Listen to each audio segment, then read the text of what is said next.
Hi, hello. Yayamanin nyo ka. Nandito tayo sa tramo. Wow. Etong kahabaan na to, madam, tramo lahat to. Oh. Pag gabi puno dito siguro ng ano. Ayos o, kunyaring court. Talino rin si Kapitan ha. Nakaisip din na para maano yung tao na mag ano i-shoot doon kasi may court. Ay nako Lord, ayan o.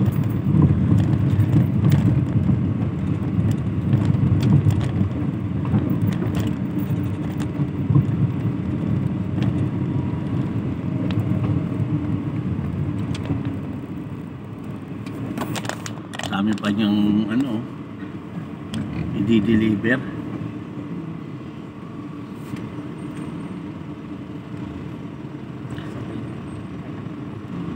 Hindi niya kasi muna tinabi. Ha? Binigyan ko siya ng pagkakataong itabi niya doon, oh. Hinarang niya. Eh wala tayong magagawa sa mga ganyang tao eh. Isa lang ibig sabihin niya. Magaling yun si kuya, magaling. Yan. Ang dami pa niyang delivery, no? Yan. Talagang todo ano talaga ang tao ngayon. Kayod kasi tapos na ang masasayang alaala ng kahapon. Yan, oh. Lahat talagang balik to work na. Back to ano na. Ang labas nito te doon na sa may ano ng Pasay, malapit doon sa may Sabungan, yung tramo doon. Pwede mamaya paglabas. Aurora kayo. Sa dulo. May Sabungan din doon, di ba? Yun.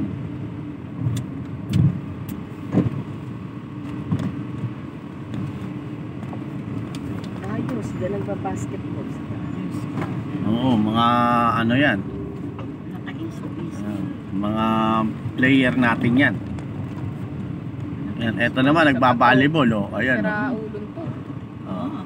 Kalsada, nagkaan.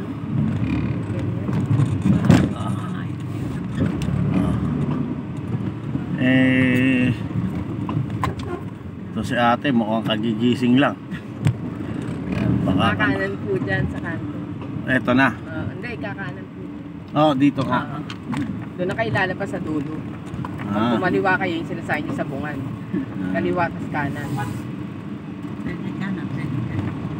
Hindi, kasi inaan nyo sa bungan. Hindi, saan mas malayo? Yun. Kung gusto nyo bumalik ng EDSA, pakanan kayo sa dulo. Mas mabilis yun. Cabrera EDSA kayo. Mas mabilis yun, madam. Oo. EDSA ulit kayo. Mas malayo pala pag doon sa Sabungan. Oo. Dito na lang tayo sa EDSA. Kasi hindi pa pwedeng ano yan, yung mga bata nakahubad pa oh. Ayan oh. Oo. Uy. Yung muko yung isa. Marinig ka niyan. Oo. Hindi ka marinig niya kahit mag-tweet.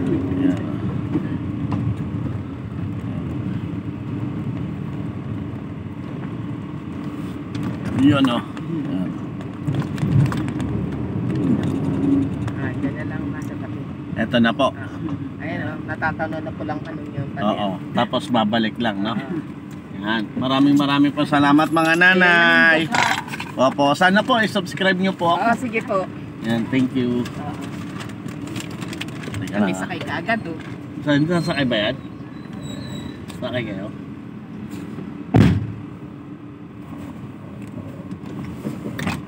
Tara po. Mawala. Tara po. Pwede. Teka na. Taglit lang.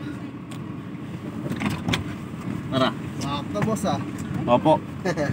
Magandang araw po sa inyo. Hindi ka na lugi, no? Oo. Mowa. Yan. Teka lang boss ha. Atras ka lang ko. Oo. Opo, yan. Yan. Sorry boss ha. Okay lang yan. Oo. Tropa naman yan, no? Oo. Mukhang maraming tato eh. Tropa yan. Ibig sabihin, pag tatoan na ganyan, ibig sabihin nakakaintindi, malalim yan. Ba't ang galing kuya? Makati? Sa Makati po. Ay, ang galing ni Kuya. May dash cam siya. Opo. Nagbablog po ako. Totoo lang. Vlogger po ako eh. Oh? Oh? Ah. Ang Ang pangalan ko po ay Yayamaning Dokha. Okay. Yan. Hello sa vlog. Wow, thank you po. Like Yan. and subscribe. Yan. Ano yun sa... Sa YouTube po. Ano Yan. yayamanin ko yung ano? Yayamaning Dokha. Adok. Mm-mm. Kasi ito minsan lang mapasok tong ano na to eh. Oo. Kasi hindi masyado napapasok tong lugar na to. Tama. Pero ikaw, pinasok mo. No? Oo. Kasi syempre gusto natin maano to. Nung bata pa ako, nilalakad ko lang to. Marami pang siga rito nung araw. Oh. Lalo na tong tramo na to. Tramo, alam mo. Nako, sabi ko sa'yo, pag wala kang kakilala dyan, babatok-batukan ka ng mga siga. Ikaw, lahat sila pulis, ibigyan mo ng 20. 20 lang o kaya sigarilyo. May hawak ka dapat na sigarilyo. Kasino pa nung uso noon, yung kasinong sigarilyo. Ayan. Dapat may hawak ka nun. Kasi pagka babatukan ka na, sasabi mo, kuya, teka lang po, nagsigarilyo. Ano ba naman to si tatay? Sorry tatay, pasensya na. Nagulat ako tatay na doon ka kasi pumunta eh. Andito, sige, pega dito ako. Oo, salamat tatay ha, sorry ha.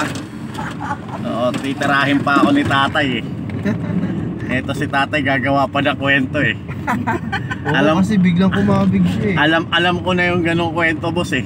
Eh, Oh. Bandang huli nun masama ako eh. Sabihin, umandar ka eh. Pero alam ko na yan boss. Yung mga ganyang kwento, panahon pa ni lolo ko yan eh.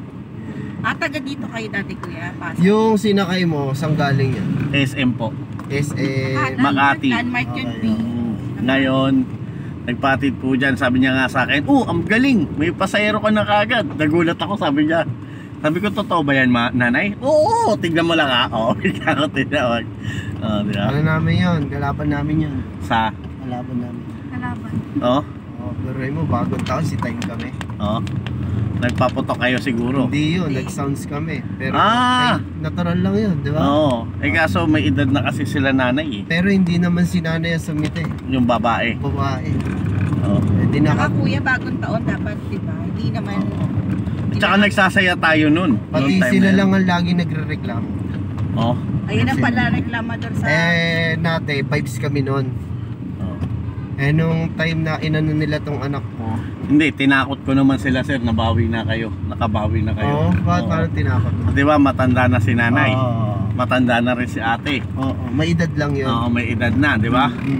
Ngayon, Nagkakwento ako kayo. oo, nagkakwentuhan kami. Ang ginawa ko, kasi sabi ko sa kanila, naku nanay, malapit na magkaroon ng gera sa buong mundo. Sabi niya, bakit naman anak? Sabi ko, nako, hindi nyo po napapansin nanay, na ang satellite ng buong Amerika ay nakakalat na sa buong mundo, sa Earth. Lahat, kahit anong bansa, may may satellite na ang buong mundo. Kaya ako, ang binablog ko nanay, puro simbahan. Puro simbahan, puro para mapalapit ko ang tao sa Panginoon. May natin na sana hindi matuloy ang gera na namumuo na. Konting-konti na lang, nandoon na. Pero sana wag mangyari, sabi ko sa kanya, kay nanay. Sabi niya, naku po, nakakatakot pala. Ay, oo. Kasi nanay, katulad niyo po nanay, medyo may edad na po kayo. Kami po mga bata, wala nga po kami matatakbuhan, kayo pa po. Lalo na po ang mga tao sa Pilipinas nagtatandaan na. So talagang nandiyan na po yung isipin nyo po, sarili mong bansa, hindi ka makapangisda. Di ba? Pumunta ka ng West Philippine Sea, hindi ka makapangisda. Wala tayo, mahal. O, di ba? Tapos ang gobyerno natin, syempre, dahil lagi lang siya nasa May mask kayo? neutral. Iya? Isa lang, ito lang. Oo, sige, meron ako. Kala ko wala kang mask. Hindi, meron ako. Ngayon, yung presidente natin, kaya hindi siya lagi nakikita ng tao kasi neutral siya. Ayaw niya ng gera talaga. Kung tutusin, gumagawa siya ng paraan na para hindi lumaki yung gulo. Dito tayo, diretso lang. Dito. Para pag gano'n mo, diretso na lang. Ngayon, Kasi hindi dyan nakikita kasi ng tao kung ano nangyayari sa buong Pilipinas. Ang iniisip lang nila yung tagutom nila ngayon, Yeah. pero hindi nila nakikita yung tagutom na bukas. Yung mangyayari na kakaiba. Kaya dapat talaga, kaya ang binablog ko ngayon puro mga simbahan, puro mga ano, kanina, misa. Kuya, ang tagal mo na nagbablog? Bago pa lang po, Bago. 4 months Pero pa lang ho ako. kumita ka na, di ba? Wala pa, 700 pa lang yung ano kay Kailangan followers. ilan ba dapat? Dapat 1,000 tapos may 400,000 hours daw sabi sa akin. Oh. Pero Di ba na-notify yun, kuya? Opo. Na, ano ka?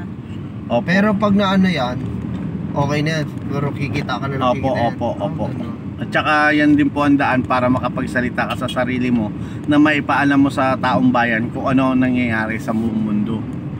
Yan din yung isang maganda. Kasi edit mo na lang yan, ha? Opo, opo.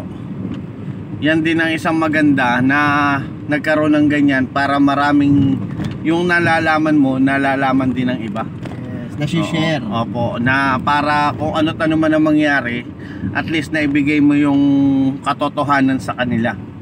Na isipin mo, yung Russia at saka yung China, di ba, nagkaisa na sila. O tayong mga alay, yung mga alay, di ba, inaano na rin tayo, tinitignan na kung paano natin iaayos ang ating mga sarili. Ganon.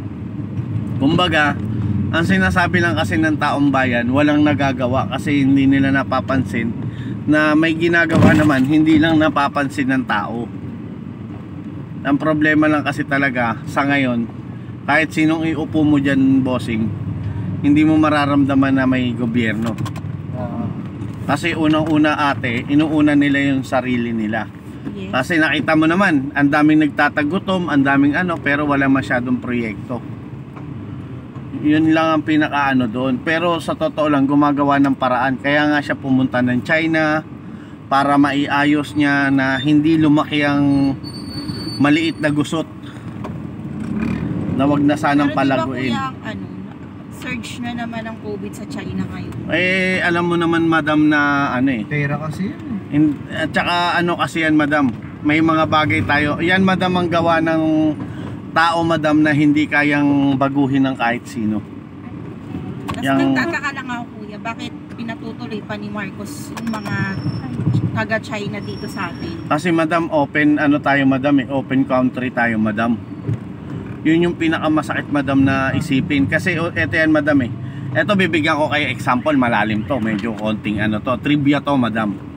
Bakit ang mga cellphone natin pinapa-registered ng Globe, Smart at saka ng Sun, tsaka ng unang-una madam, para na tayo na maiiwas tayo sa mga masasamang tao. Maiiwas tayo sa mga nagpapasabog ng sarili. Anong tawag doon? Yung mga Tawag doon yung Oo, yung mga may bomba sila, nagpapasabog sila ng sarili nila. Papatay na. Yung para maiwasan natin yun. Tsaka Bomber. Oo. Ganon. Kasi madam, tayo madam, napakababait kasi madam ng mga Pilipino talaga, as in. Tsaka dito magsisimula talaga ang gulo ng buong mundo. Oo, ng buong mundo. Kasi unang-una tayo kasi ang pinakamatinding allied ng Amerika. Nasa atin ang niya, di ba? Yung pinakapuso. Hindi naman pwedeng kumampi ang nasa gobyerno natin sa isang bansa kagaya ng Amerika. Kasi tingnan mo naman si Duterte. Bakit ang kinampihan niya, ang dami nagagalit sa kanya? Bakit alam mo nang mangloloko ang China? Bakit doon ka pakakampi sa China? Bakit alam mo naman yung Russia hindi maayos? Bakit doon ka pa rin nakipagkaibigan? Kasi para hindi lumaki ang hidwaan, dahil naaawa siya sa lahat ng tao na Pilipino na madadamay sa gulo na wala silang alam kung paano ang gagawin nila. Ngayon pa nga lang, wala pa, pandemya pa lang ang tumama. Ang tao gutom. Pandemya pa lang yan, hindi na malaman. Ang daming nasisiraan ng ulo. Ayun, tingnan mo. Diyan na natutulog sa kalsada. Wala nang paano pa pag dumating pa yung ganyang napakalaking mangyayaring gulo? Kaya talagang dapat ipagdasal natin na hindi mangyari ang bagay na yan. Kasi unang-una, ang unang kawawa dyan, tayong lahat na Pilipino. Dahil yung mga nasa gobyerno natin na yan, tatakbo lang yan kung saan maluwag. Halimbawa, maluwag sa Hong Kong, pupunta lang ng Hong Kong yan, nagigera rito. Mga Oo. pera yan. Tayo, Oo. kawawa, wala. No? Oh, titirahin ng kung ano mang bansa to, o di tayo nandirito. Saan sila? Oh. Sila nanduro sila sa malayo. Oh. Pero nasa government din yan po. Yun nga eh, katulad nito. Government din yan, nasa pagpapatakbo ng Yan, no? presidente. Oh. Ayan. Ayan, si ate. Oh. Ayan. Wala na siya sa tamang pag-iisip. Paano yan? Tingin mo, nagdadroga yan pag ganyan. Gutom yan. Gutom. Oo. Tapos nanganak yan. Yung anong tawag doon te? Yung pag No. nanganak ka? Postpartum. Ano yun Nawala. sa Tagalog? Nawala yung anak Yung niya. hindi, nawalan. Hindi, yung nanganganak yung tao tapos may ano siya, binat. Oo. Yan, binat yan. Oo. Talagang ganyan. Oo, binat yan. Yung mga binat Ang na... problema yan, yung anak niya nasan na. Yun yung hindi na natin alam. Pero Eh, yan, isa pa yun. yan kaya yan nagkaganyan dahil sa nararamdaman niyang ano sa katawan niya, binat, yung mga sakit-sakit na. Kasi bossing, pagka nilalagnat ka ng mataas, mawawala ka sa sarili. Lalo na sa babae. Oo, lalo na sa babae, may hina ang Kasi may ano kasi. nila. Oo. Ngayon, kaya ganyan na nangyari diyan kay ate kasi unang-una nagugutuman siya. Siguro iniwanan na siya kasi siguro nag-away na Depression. sila. Oo. Yun. Depress, stress. Oo. Yun na. Yun. Yan dapat po yan, no? Yung depression, lalo na sa mga babae yun, hindi dapat makaramdam. Yun. Eh kaso pagka nag-aaway nga kayo mag-asawa, hindi mo rin masasabi. Kasi alam mo nyo po ba na mas mataas ang depression ng lalaki pero marunong lang sila magdala. Yun nga lang ang Hindi babae na kasi. iniisip kasi. Oo. Ang babae kasi nagkukulong sila sa kwarto. Tapos ang ginagawa nila, iniisip nila ng ganito yan eh, ganyan yan. Ibinabaon nila sa isip nila na may mali. Dapat hindi ganun. no? Oo. Eh kaso ganun nga sila eh. Kasi ang katawiran nila, babae ako, ba't ako ginanito, ba't ako ginanyan, ba't ako ginanon. Eh samantalang kung tutuusin, hindi tayo titingin sa gender ng bawat tao. Kasi kung titingin ka sa kahinaan at sa gender, talagang masisira ka. Kasi pagdating naman sa langit, ikaw ba, pagka ikaw namatay, sasabihin ba ng Panginoon, porket babae ka, ikaw ay hindi pwede sa langit, walang ganun, walang gender sa langit eh. Dapat sa lupa. Kaya maganda yan, habang nabubuhay ka dito, enjoy mo, no? Tama. Oo, kasi walang danger. Kaya ikaw, galit ka doon kay nanay, tinakot ko na si nanay. Pero Magiging mabait na yun. Pero kuya, hindi ako yung pag nagalit sa kanila, Magtatanim, oo, kasi baka mamaya mamunga Sila yun. yung ganon, sila yung ganon. Ang inaano ko lang doon, na, okay kami, bakit ganon, papatulan niya yung anak ko, napakabata, yun na yung dalaga ko. Oh? Oo, sinugod ng babae, nag-iskandalo. Nalampag yung gate namin. Tapos yun, Eh dapat magkapit-bahay kayo, kayo Yes. dapat magtutulungan eh. diretso lang sir. yan, diretso lang. Ayaw mo dyan? Paano tayo doon, no, sa ano tayo, arena? Dito sa Oo, kabila. opo. Oo, buti na lang, napigilan mo ako. Tawag nito, sinabihan ko na sila. Sabi ko, mother tawag ko noon. Hawayin mo na lahat, wag lang yung mag-ina ko. Kasi Kumbaga, mababa ano pa. kilala ko na kasi sila na, lagi sila nang aaway ng tao. Oo. Naaway. Kanina nga yung bata sinabihan niya na, hey! Dito tayo pa sa. Ganun sabi, mama, marinig ka niyan, sabi ng babae. Yun na. So, sabi ko po, kaya nagulat ako. Nagba-badminton tong anak ko. Sinagi ni mother. Ikaw ba naman matanda, tas bata? Dapat hindi ganun, di ba? Oo, dapat Ikaw- maging mas may magpapagalang video ka. pa, may video pa, nabidyoan pa, parang ganyan, naglalaro sila, nagbibideo, kitang-kita, totoo lang, pwede ko silang ano eh, Kaso, pwede ko silang kasuhan eh, lalaki lang yun, di wala ba? na namang Ang kwenta. problema, yung anak pa niyang pulis, kilala ko pa, Police. oo, kaya ganun May sila, malakas ang loob.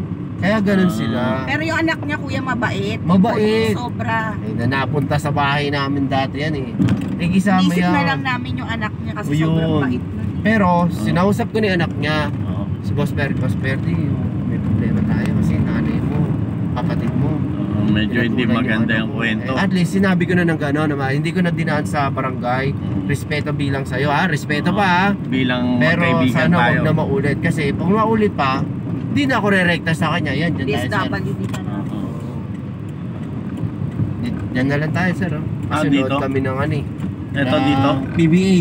PBA ba ngayon? Nebra. Ayan. Kaya pala, Ayan, nanalo oh. pala sila na nakaraan. Ayan. Okay, be, dito lang ang baba. Tapos, Ayan. Salamat po. Ay, salamat din po ah. God bless. Teka lang. Sige Yan. po. Opo. Thank you, salamat po ah. Salamat. Titingnan namin yan. Sana sa YouTube ano nyo, yung nakapink ako yung 700 na Okay, yun. okay, Opo. kuya. Thank you po.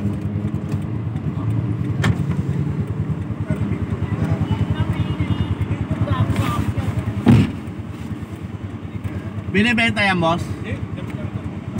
Hindi namin. Ha? Binili. Saan? Grupo namin. Sa grupo pinagawa, pasadya. Patingin nga, patingin.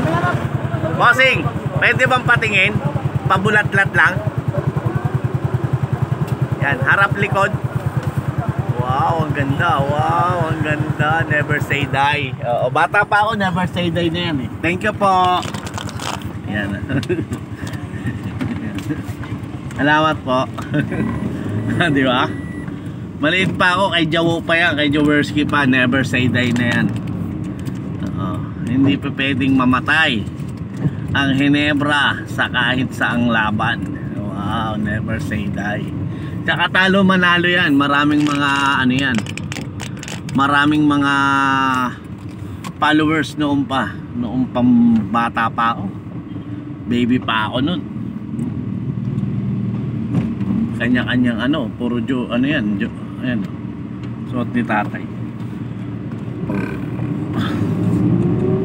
Talagang maraming manonood yan. Ayan o, puro lalaki talaga. Ano talaga, ayan o. Championship siguro yan eh. Magandang laban yan, no? Talagang basketball talaga, hindi namamatay. Kahit anong ano, walang kamatayan. Ayan, simbahan. Papasok din tayo dyan. Hindi muna ngayon. Pupuntahan din natin yung likod niyan, yung harap, yan. Yan yung simbahan na yan. Yan. Yan. Papasukin din natin yan. Basilika. Yan. Kasi gusto kong malaman nyo na sana tayo magdasal na. Tayo ay taimtim ng manalangin sa ating Panginoon. Tayo magbalik loob na hanggat tayo may pagkakataon pa na may pakita natin sa ating sarili na talagang malapit na, kasi malapit na ang pag-uukom, malapit na maggera ang mga bansa-bansa. Nangyayari na mga nakalagay sa Biblia, sa aklat. Nangyayari na. Gaya na lang ng laging pagbaha sa Mindanao dahil sa kapabayaan ng mga malalaking tao, ng mga nakaupo doon. Hindi natin kilala kung sino, pero noon pa hanggang sa ngayon, marami nang minahan doon na hindi alam ng bawat mga taga Mindanao. Noon pa hanggang ngayon, nakikita naman nila kung sino-sino yung mga taong gahaman na hindi maualis-alis sa ganong posisyon noon pa. Yan yung ano natin, yan, yung malaking ano. Kaya sa totoo lang, kaya ako laging kino-cover na ang simbahan, ang ating mga simbahan. At hindi ako OA na pati ang pagsisimba ano, kasi gusto kong maipakita sa tao na walang ibang sandata sa buhay kundi ang pagsisimba at pagbabalik loob sa Diyos. Dahil lahat hindi natin alam kung ano ang mangyayaring susunod. Kagaya nga ng pinag-usapan namin na konting-konti na lang, niluluto na, pero hindi tayo papabayaan. Nakita nyo naman, kung tayo ay papabayaan ng Panginoon, bakit ang pagbaha ng Mindanao 24 nangyari, o di ba? Dispiras ng Pasko, kasi gusto ng Panginoon na maligtas ang bawat tao, hindi maraming patay. Sabi mo, pwede naman mangyari yan ng mga ibang araw na tulog ang mga tao, diyan daming patay, buti na lang mga gising sila. Kaya talagang ang Diyos gumagawa siya ng paraan para maipakita sa tao ang kanyang pagmamahal, ang kanyang suporta sa bawat tao, ang kanyang tunay na pag-ibig sa atin, na ipakita niya sa atin na kahit hanggang sa huli hindi niya tayo iiwanan. Siya ang ating tunay na sandigan, siya ang tunay nating gabay. Siya ang ating tungkod, siya ang ating mata, siya ang ating isip. Pero tayo nilalayo natin ang ating sarili sa Kanya. Kaya kung ano man ang video ko na lagi na nasa simbahan, kasi gusto ko ipakita sa taong bayan na sana magbalik loob tayo sa Panginoon, dahil napakarami ng taong nawawalan na ng pag-asa sa sarili nila, na hindi raw nila nakikita ang ng gobyerno. Huwag kang umasa sa tao, dahil ang tao umulan lang, hindi na yan pupunta kahit gaano mo pa yan kakilala. Halimbawa, nangako yan sa'yo, pupunta kami dyan ng February 14, may asawa at anak yon. Siyempre pupuntahin niya muna yung asawa at anak niya. Napagod siya, so hindi ka na niya maaalala. 15 na siya pupunta. So hindi siya sumusunod sa usapan. Ganun ang tao. Hindi lahat ng tao nakakasunod. Hindi lahat ng tao na iisip niya yung mga nangyayari sa buhay niya. Yan. Merong mga tao na gusto man nilang gawin yung ganun, pero dahil sa tindi ng pagod, tindi ng hirap, tindi ng nawawala sa Pero ang Diyos, kahit hindi siya natutulog, hindi siya nagkakaroon ng kahit anong sense ng pagkakamali natin, nakakalimutan, pero hindi siya nagtatanim sa'yo. Hindi siya nag-aano sa'yo. Kaya siya ang tunay na magiging sa'yo. Kaya yun ang ibig ko sabihin, kaya ako lagi nasa simbahan. Na lagi ko nang simbahan para sa taong bayan, kasi gusto ko sanang sa inyo na sana bumalik na tayo, kasi walang ibang tutulong sa atin maliban sa Kanya. Sa Kanya, King of the King, God of the God. Talagang wala tayong ibang mapupuntahan. Sipin mo, dito sa mundo, ang buhay ng tao hanggang 80 ka lang. Swerte ka pa kung maging 80 ka.